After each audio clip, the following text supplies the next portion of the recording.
Why do you seem so much taller? Because I am taller. All right. Longer waist. Damn, why do I always start out so... Loud? Yes.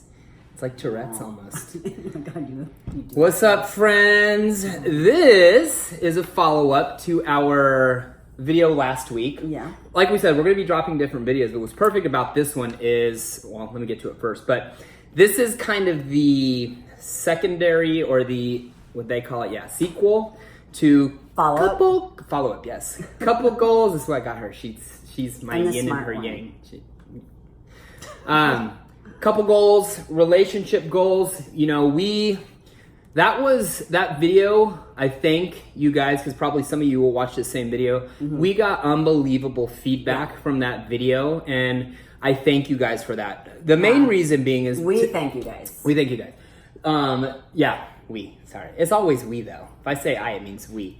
But that was a very intimate... personal thing for us, because especially for me, because many people don't know. A lot of people do know that backstory, but a lot of people that are in my life now don't know that backstory. So it was intimate and personal for both of us. And we were like, should we do it or should we this? But it's like, we felt it was important to share, you know, and that was a basic glimpse into kind of what we had been through to get to where we are. So we thank you guys for the positive feedback. We want to kind of continue doing some of this relationship stuff, health, fitness stuff, you know, all things that pertain. Yeah. This video we decided to shoot because after that video, Tina, more so, I got great positive feedback from people, but Tina had a lot of different females reach out to her, and there was some stuff we didn't cover in that last video. I think we touched on it briefly, but not really. Briefly, yeah, we touched on it briefly, but you know, we put this thing out there, and a funny thing has happened. Like, I don't know how many women reached out to Tina, but a handful reached out to her, and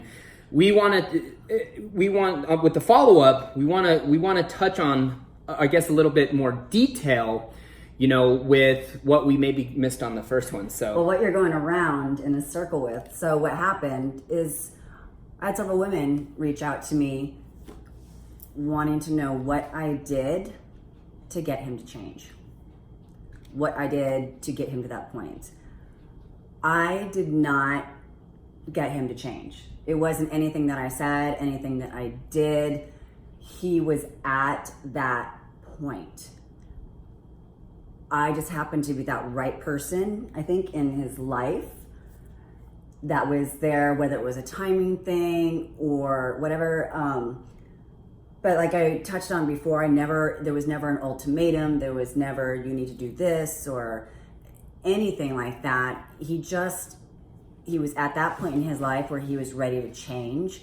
And I happened to be that person in his life who, I think you just saw something in me. I was ready. You were ready, and you felt I fell in love, and I think you were the first taste of real, true love in my early 30s, you know. And so here's the thing is, you know, some of these females, and I've even talked to some people, it's like, because this goes the same for men and women, is like, how do you make that other person change? Because there's people in relationships right now, and some of these people we've spoke to that, you know, one side's not happy, or one side's trying to make everything happen. And, you know, we touched on communication and blah, blah, blah, and all that. And communication's fine and dandy when you have two people communicating with each other. When you have one that's trying to do the communication and the other one is shut off, it's going to make it very, very hard to be successful. It's not going to work. And the thing is, you can never change somebody else. The only thing you can change is yourself. You can change the way you act, the way you handle things, the way you receive things, the way you communicate. That's the only thing you can change, is yourself and your actions. So when we got to that point, he was ready to change his actions, and he wanted to be a better man. He had simply asked that I stand by him. And so I had to make a choice. Am I going to stay with this guy and allow him to change or not? I had the option to just walk away as well. But I think we were just both at a point in our life where we knew we had something very special. I knew that I loved him. I I knew he loved me, even though his actions, I could see past his actions to realize that a lot of what was going on was anger and self-hate. So I was willing to take that chance. I always say he was my biggest gamble. It worked out. Payoff. But we were just both at that point, and we both have been down with relationships and those roads that we didn't want to travel down again. And so when it came down to it, it was learning and work on both sides. It wasn't me just sitting back while he worked at it and he changed and worked on himself. I had to work on things too. I had to change behaviors and learn to speak up more, or learn to forgive, which is a very hard thing to do. It's easy to say it, but it's very hard to act on it, especially when you're someone who's been hurt. We want to hurt back and lash out or keep bringing things up.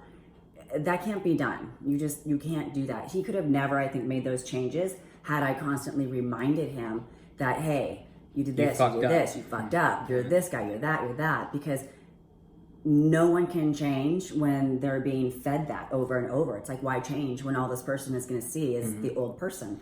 So it was a very big growing experience for both of us. And I have to thank her for that, because, in the beginning it was rough. But once we really decided that we were going to work on this and make this happen, like, she didn't bust my balls, man. She didn't fuck with me. Don't get me wrong. We had moments where if it was a phone or a text message or an email or a Facebook notification or something, there was moments where maybe she'd get a little bit like funky, but she would never she didn't grill me. And I'll be honest, because I'm the type of person that I'm very antagonistic prone, that if she would have kept doing that, it wouldn't have worked. So again, I gotta say this, part of the reason why I didn't, is I didn't want to be that crazy person. I did not want to be that female who was always checking the phone, checking this, checking that, keeping tabs, like whatever. I couldn't live that way. And if you've got to do that, or if you're in a relationship and you're doing that, that's a fucking problem. It's a problem. It's a big problem. And I didn't want to be in that kind of relationship where I ever felt the need to do that. And I didn't want to start that habit. I didn't want to be like, okay, I need to check, I need to do this, I need this, because it's a dark rabbit hole to go down. I know women who do this all the time.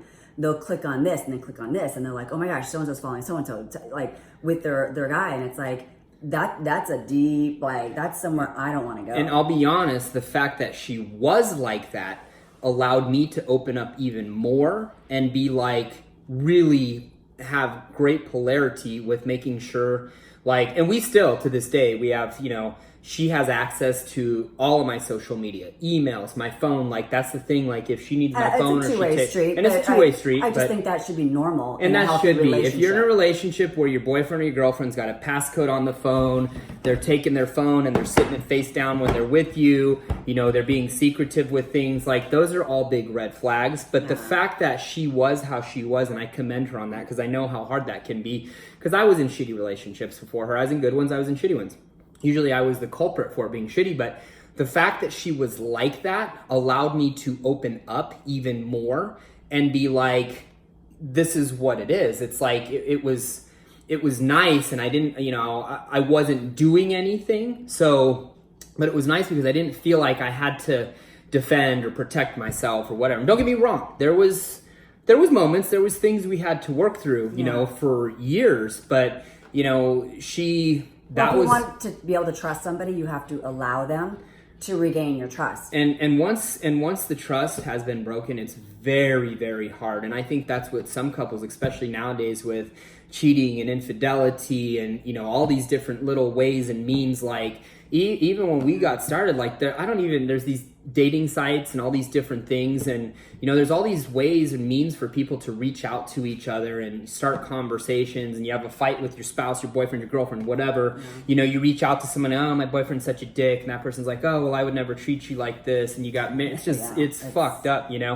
But there's all of that stuff always has to be open. There has to be polarity in the relationship. There has to be trust. And, you know, that's what I was getting at, is when the trust has been broken, man, in whatever regard, it's going to take time, man. And if you don't let that person, boyfriend, girlfriend, husband, wife, whoever, if you don't let them truly fix, and I think people get one shot, you know. There's these people that fuck up over and over and over and over, and they keep taking each other back and doing this and that. I think one time, if somebody's genuine and really wants to change, like, that's understandable. But the change has to be on both sides. If you've got a spouse or partner or boyfriend or girlfriend that fucks up, lies, and says, I'll get better, but they do nothing to do it, and then they do it again, and you allow them to keep doing that, well, then that's your fault. And at that point, you've just become a doormat. And to ask somebody like a Tina, when you're trying so hard to figure out your relationship, and, you know, my partner, my boyfriend, my girlfriend, whoever won't communicate with me, well, not every relationship's meant to work out. You know, we both had relationships. You guys all out there have had both relationships. So, you know, just because you're with somebody for an amount of time, or, you know, make sure you're actually maybe in love and not in lust, or just comfort. I think a lot of people stay because it becomes comfortable. It's just easier to stay. You don't want to have to, oh my God, I have to go out there and find another person. You know what I mean? I think it's just, you become comfortable in that setting, and it's like, well, that's what we talked about. It's sometimes almost easy to just, let's say you move in with somebody, you guys live together, or let's say you have kids together. It's like, it's not always easy to make those decisions, but here's the thing: if you're being disrespected, or your emotional or spiritual, mental well-being isn't being nurtured because this person's not willing to work as equally as you are, then that's something you have to really evaluate. And that's why we wanted to do this, is because, like, we're where we're at, and we're still working and continuing to grow because we're both invested 100%. If Tina was invested 30% and I was 100, or vice versa, guys, it's probably not going to work out. So, I mean, if you're watching this and you're in a relationship, or, you know, you're someone that reached out to Tina or wanted to, or, you know, you spoke to me,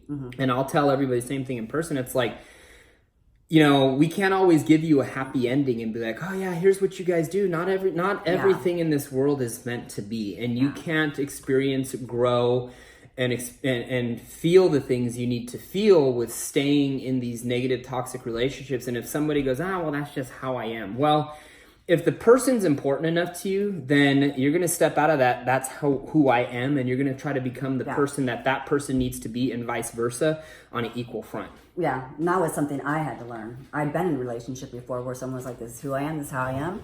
You accept it, and that's that. And for a while I did. And it was miserable. It was just it's not a good feeling. And I mean, if you're willing to accept that, fine, then accept it in your own personal way, but don't ask people for help. Because if people are going to offer you advice, but then you're not going to take it, well, then you're wasting both of your time. So, you know, we see that a lot too, is we coach. A lot of what we do now has been coaching on personal and kind of relationship development. It's like, you know, sometimes we don't have this elaborate protocol or scheme to help people out. There's no just do A, B, or C. Yeah, sometimes you have to cut your losses. It's just with like financial risks. It's like stocks. It's like, you know, getting involved in something that you thought might be a cool hobby, and you just find it's not going to be your thing. Like, you got to know when to, know when to hold them, know when to fold them. So I don't know, but I do know that's Kenny Rogers, yes? I think so. Yeah. Anyways, guys, I think that's about it. We went long, guys, like 10 minutes, and it's... What's up with your tank top? I legit have never worn this tank top.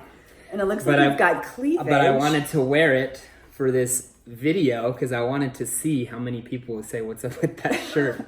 I've never worn it. Well, there's one of my hairs on you. Anyways, what do you guys think about the tank top? So again, we appreciate all the love that we got last time. We're going to just continue to shoot these videos because we spend, you know, obviously we're personal trainers, but we spend most of our day now discussing family, relationship, business, like kid stuff, so much stuff. Grandkid stuff now. Grandkid stuff. So we're going to be doing these periodically. We love your guys' support and appreciate the feedback. We enjoy doing these things. Well, and hopefully you get some value from this, and maybe this can help a few people in their own lives and shed some light on things. depending on what platform we're on. So leave us a comment, message us, smoke signal us, text message us, whatever, whether it's YouTube, Facebook, anything we can answer. But Tina had quite a few people reach out to her. So. And that was the number one thing, was what did I do? And I didn't do anything. He was ready. What I did was changed in myself. That's what I did. We both changed. Yeah. And then we changed together. And now we're like one person. Yeah? Kind of. I'm a little bit taller. All right, guys, we're out. Later. See ya.